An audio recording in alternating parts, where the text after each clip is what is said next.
Praise the Lord. జనవరి 19వ తేదీ 2025. ఈరోజు దేవుని వాగ్దానము. ఆయనే సింహముల నోట నుండి ఈ దానియేలును రక్షించెను.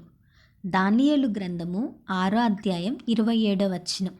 ఈ వాక్యం ద్వారా మనం తెలుసుకోవాల్సిన విషయం ఏంటంటే, ఈ మాటలు దర్యావేషు అనే రాజు పలుకుతున్న మాటలు.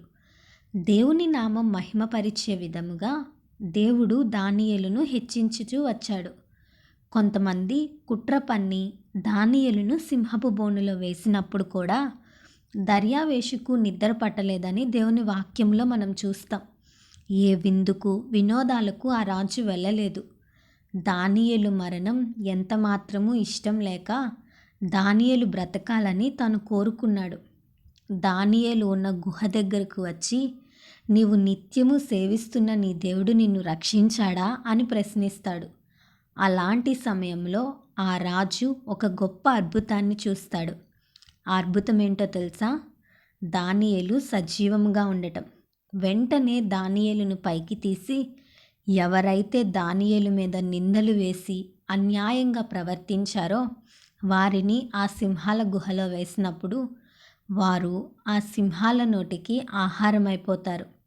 ఈ అద్భుతాన్ని చూసి ఆ రాజు దేవుణ్ణి ఎంతగా కొనియాడతాడంటే, దానియేలు సేవిస్తున్న దేవుడు గొప్పవాడు, విడిపించేవాడు, రక్షించేవాడని ఆ దేశమంతటా చాటి చెప్తాడు. ఈ ఉదయకాల సమయంలో అన్యాయంగా కుట్రలకు బలై కృంగిపోతున్నావేమో, బాధల్లో ఉన్నావేమో, సింహాల వంటి క్రూరమైన మూర్ఖమైన మనుషుల మధ్యలో నీవు ఉన్నావేమో. దానియేలుని రక్షించిన దేవుడే ఈరోజు మనం సేవిస్తున్న దేవుడు. దానియేలు వలె దేవుని వైపు చూడు, గొప్ప కార్యాన్ని చూస్తావు. దేవుని మీద ఆనుకుందాం.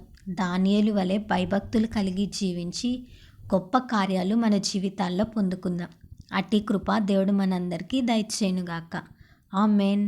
ఈ వీడియో మీకు దీవెనకరంగా ఆశీర్వాదకరంగా అనిపించినట్లయితే లైక్ చేయండి, షేర్ చేయండి, కామెంట్ చేయండి, సబ్స్క్రైబ్ చేసుకోండి. మీ ప్రార్థన అవసరతలను మాకు కామెంట్ రూపంలో తెలపండి. మీ కొరకు తప్పక ప్రార్థిస్తాం. God bless you.